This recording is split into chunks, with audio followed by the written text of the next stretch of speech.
Hey, Morning. good morning, Ian. How you doing? I'm doing well. A little bit under the weather. My daughter was visiting her nieces who were under the weather. So we're Mm, starting to experience the the yeah. child-induced plague that I hear so often about everybody that has kids. Don't worry, it only lasts a year or so, maybe two. Yeah. Oh, I'm struggling a bit too. I've not been able to shake something for a couple weeks here. oh man. Uh, I've heard something's going around anyway. So yeah, it's probably partly because I'm abusing myself like every night. It's just the ability to play with some of these AI tools has been keeping me up and keeping me anxious about things I should be doing or trying to do. And I find it quite yeah. it sucks into a part of my personality where I can't leave it not finished. Like you have to get to a spot where I can stop. And if I end up with a bug or something like that, I just have to keep going. And although I can't leave it, otherwise it's so hard to pick it back up. I totally agree. I was in the exact same spot last night trying to figure something out, and I was up till I don't know 12:30, and I should have been in Yeah, bed by 9. So yeah. it's, My wife yells at me for it, but yeah, anyhow. same here. But it's fun, fun But to see maybe what it's it's not going to capable matter. of. Maybe it's not going to matter. Yeah, There's a new model. it won't. Yeah, yeah. I think Claude Mythos is incredibly interesting. It sort of leaked, and they released what was it, their system card before making the model public, which is a Mhm, first for any of these models. And I think I mean, they didn't release the model because of its capabilities, which is crazy. mhm, And I think the leak happened because, and they say it in the system card, that earlier version showed reckless behavior.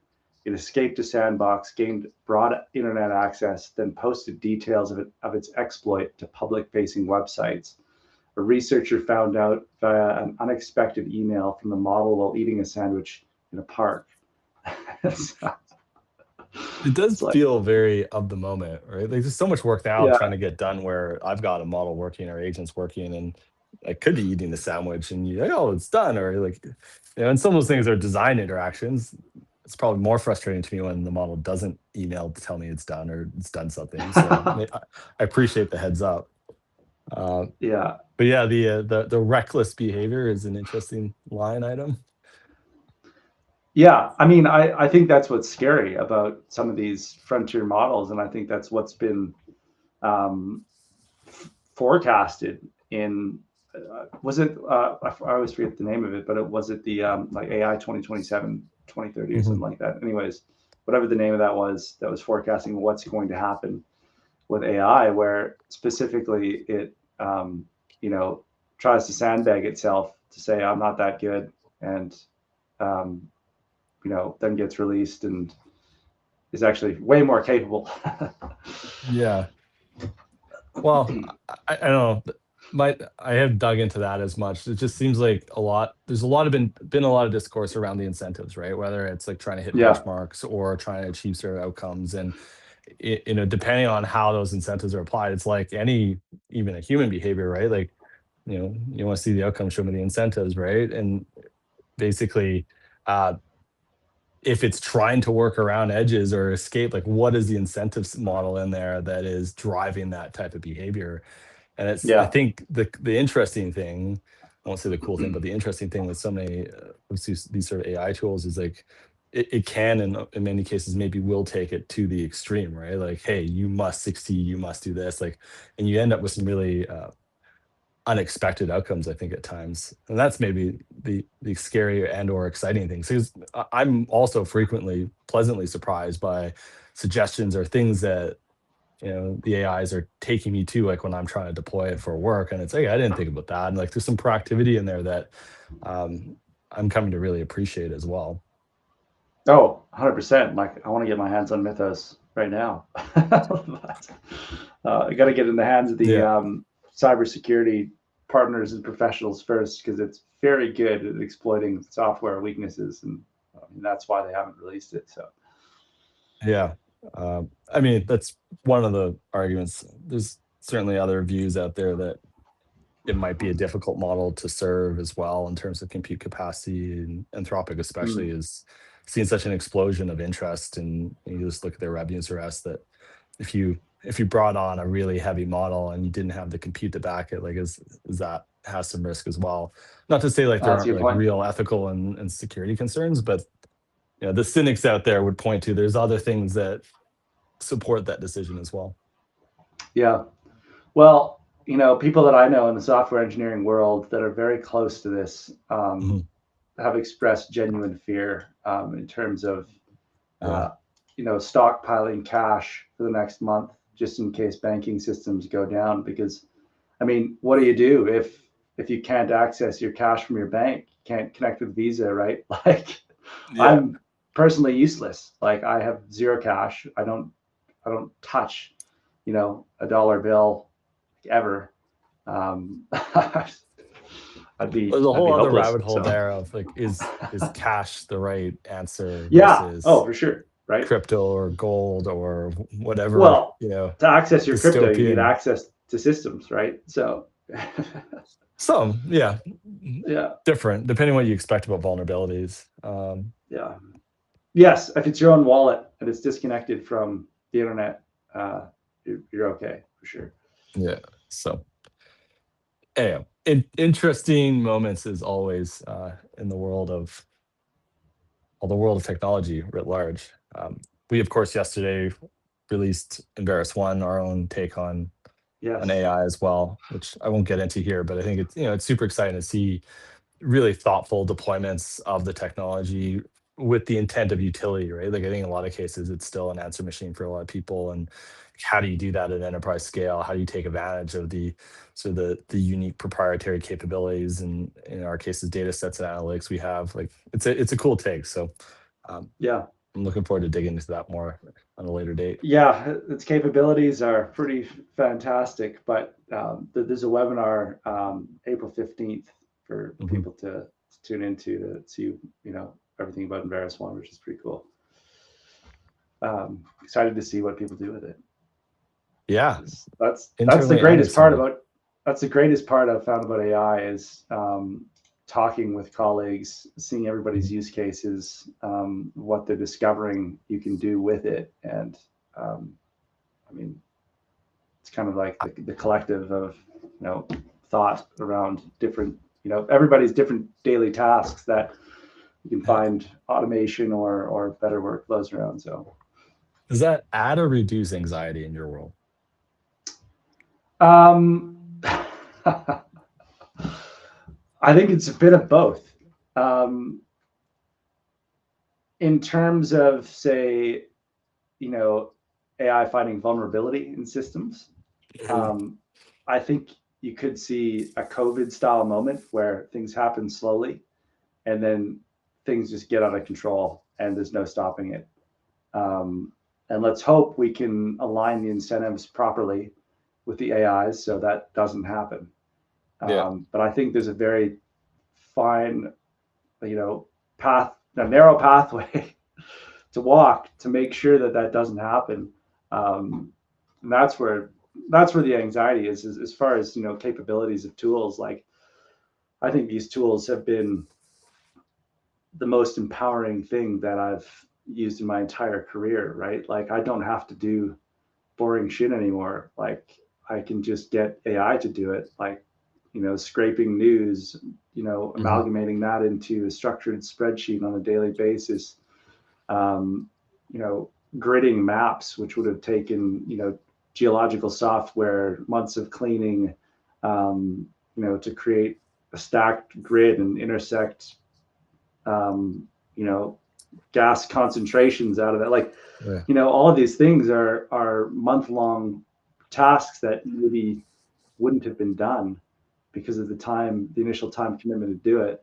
I would have found, a I wouldn't say a lazier way to do it, but a simpler way to do it. But now you can do Yeah. it in a very complex, very accurate way. And so, it opens me up to work on really interesting things rather than the boring, more administrative work, and even some of the technical work to get to really cool answers and to iterate on that technical work to come up with better solutions to these things. So, bit of I'm more excited than I'm anxious. I would say. Yeah. I mean, the two of them go together for me. Like leaving the macro COVID style apocalyptic kind of concerns aside, like it's like in, agree, like incredibly freeing of what you can do. I think the anxiety and the excitement comes from that.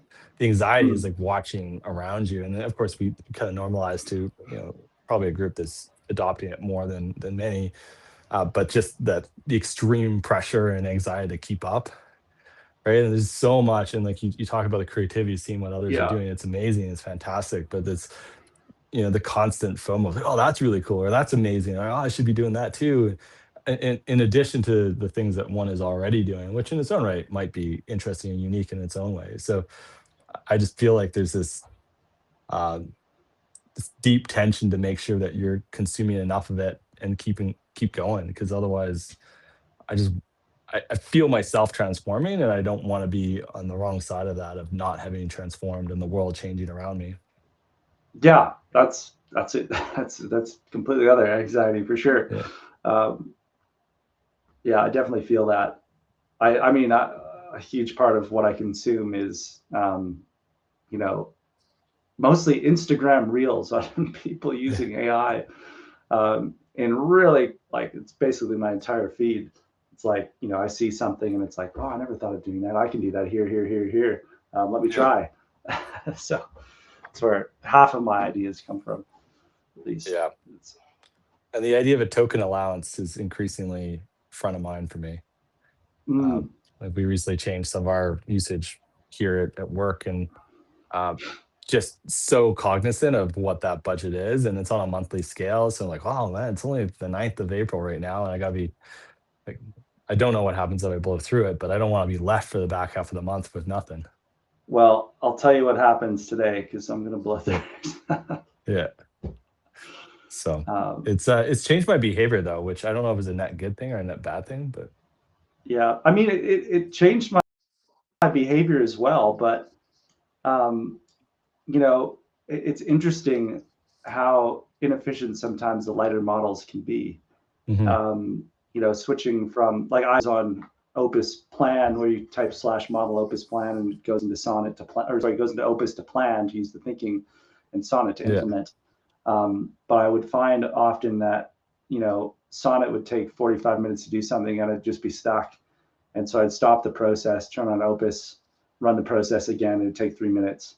Yeah. Token usage would be less in that case with Opus. So Yeah, it's not grinding in circles. it's it's an interesting trade-off, and I don't know if it's possible to know. So, anyways, Yeah. um, Well, but I think what you're I'm very describing is cognizant of exactly what's well. it's like, how do you Yeah, it's now a constraint, right? Rather than just freewheeling, like uh really thinking about the cost side of like in token yeah, terms, for sure. the implementation there. Like it's just an interesting change versus early days is like, I'll just use Opus for everything. Like screw it, right? Like Yeah, yeah. I, so I mean, I'm very yeah. cognizant because I've built. You can set up in your terminal the settings Mm. essentially a little taskbar at the bottom that shows you how much of the context you've used, Yeah. show you which model you're using and how much money you've used in token allowance. Yeah. And so, for example, like I've got this ultra deep research prompt that spits out 15 agents, three 5 agent teams that all go out on the internet and search different queries of an original prompt to Mhm. come back and converge on what they've found to cross validate each other to see if there's any inconsistencies to try and eliminate hallucinations. And that prompt costs about $15 to run. Yeah. So, but it searches about 800 different sources and completes some very complex research that would have historically taken weeks. So Yeah. um, it's a great use of $15, in my opinion. Yeah. No, totally. As long as it's planned and like, like, oh, Yeah. I messed up the prompt and I gotta run Oh it yeah. again. Like the Yeah. plan. And I think Planning that's like the becomes strongest thing. huge. Yeah. Yeah. Yeah. And that's like the improvement for sure is like, some constraints help you actually really improve your process. Yeah. No, for sure. Yeah. Like I've learned very early that, I mean, it's just a waste of time too, right? Like I don't want to be sitting there twiddling my thumbs, right? It's funny to Yeah. call it a waste of time because you can run the prompt 10 times and it's still going to be more efficient on a time perspective, but it's going to be a lot more expensive. Yeah. Yeah. But Cool. I Well, mean, should we go real quick through a few other topics? yeah. Speaking of compute and Yeah. AI, there's a really interesting report that the team released on EUV machines as sort of the binding constraint to semiconductor manufacturing, which I think was really Mhm. interesting. Really, just there's one company in the world that produces extreme ultraviolet lithography machines. That's ASMR, or I always get their acronym ASML. wrong. ASML, not That guy. ASML. Yeah, Yeah.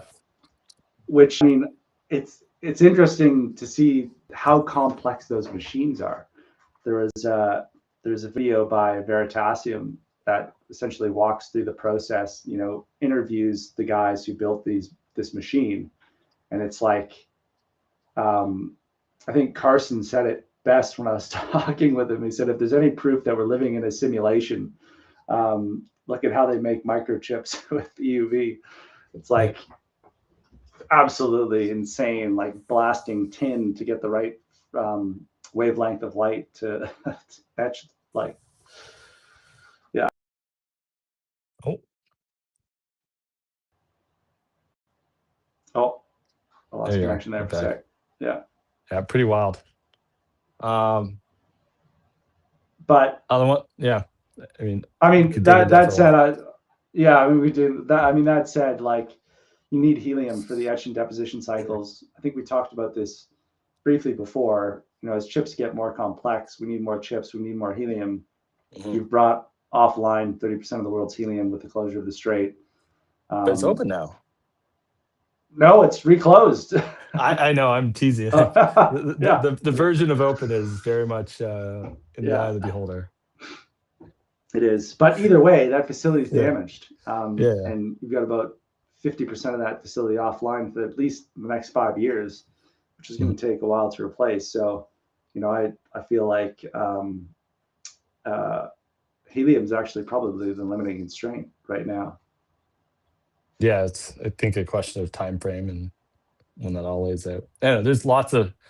I think it's clearly like the in aggregate the constraint. It's just where in that supply chain is it the helium? Is it the Yeah, is it the yeah, machines themselves? Is it there's just so many vulnerabilities in there, and you relieve one constraint, you very quickly cascade into the next. yeah. I So mean, on yeah. on chip production, that ultimately leads to power demand.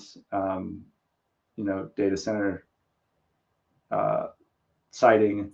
It's another Mhm. cool report that the team's done a couple of versions on, looking at the actual buildable acres for data centers, Yeah. and you can kind of parallel that to um, production forecasting for sort of lease sales and production forecasting versus land acquisition or parcel acquisition for data centers and power demand forecasting, which is, I think, a really interesting parallel.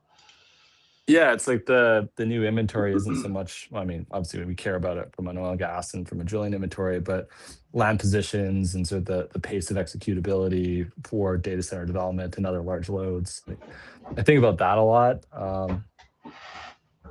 Yeah, it's just such a the space gets much more evolved, and there's a lot of analogies you can pull from old paradigms, but Yeah, changing quick. yeah, it is a lot of land out there, a lot of runway though. At least we'll see if Yeah, in that principle, it's runway doesn't get extended dramatically to the ability to source the infrastructure to do this, which yeah, is might be the case. Um, cool. What else? Or should we Last one I call think it? Yeah. was Total exiting offshore wind, ties to gas demand for these data centers. The quote from the well, I mean, what happened was Total essentially relinquished both offshore wind leases that they had to recover, I think it's about $1 billion in lease fees, and the in order to get that, they had to just reallocate that capital to LNG facilities and gas production. I mean, sort of, right? Like the LNG facility had already taken FID, so it was committed capital. But I mean, there's lots of ways to think about it. I think for me, what caught my attention was, there's some pretty clear language in a press release, clearer than usually, at least in my interpretation, you get in a lot of corporate press releases about the state of U.S. wind and sort of its economics being very challenged and just not really being economic. That's in spite of Total being a pretty active participant of offshore wind development in Europe and Asia. So it's not a technology concern from their standpoint. It's very much you read between the lines, a local policy and sort of the construct here. And the point was made to me as well that, yeah, they did go solicit for a return of those lease obligations, but they would have sought that through other legal channels either way. And for understandable reasons, like the context in which they acquired those leases in the first place was dramatically different than the current context, which has effectively rendered them valueless. But it's still just like a really good, I think, signpost of where we're at and the strong reversal we've had in sentiment and direction for energy policy over the last 4 or 5 years. Yeah, totally. I wonder if other operators will pull out of their wind positions. I think Worsted and Ecuador, a couple. Yeah, and you'd already seen folks like BP and others like dramatically slow down or pause or just withdraw from their offshore commitments here. So my curiosity to see, like, there's offshore winds certainly like headline been at the targeted by the administration, but there's a lot of other sort of energy technologies that have seen tailwinds and headwinds over the last couple of years as the administration changes. And there's this set of precedent where other folks are going to come to looking for some sort of recovery of costs or recovery of investment due to that change in policy. I don't know. I mean, it's the Total one's a big one and maybe the most dramatic example, but it does seem to leave open that door. Yeah. Well, we got to do this more often. There's too much on the list. I know. Like to talk about the CCUSA APG conference, but maybe we'll leave that. Yeah, let's do that next week. So if you want to hear about that, if you're watching, go to tune in next week. I'll be in California too, so we can do the notes from the road and CCUS and a few other things. Right on. Cool. Sweet. Well, all right. As always, great chatting. Everybody watching, thanks for watching. Appreciate you. Cheers. Have a good day. Yeah.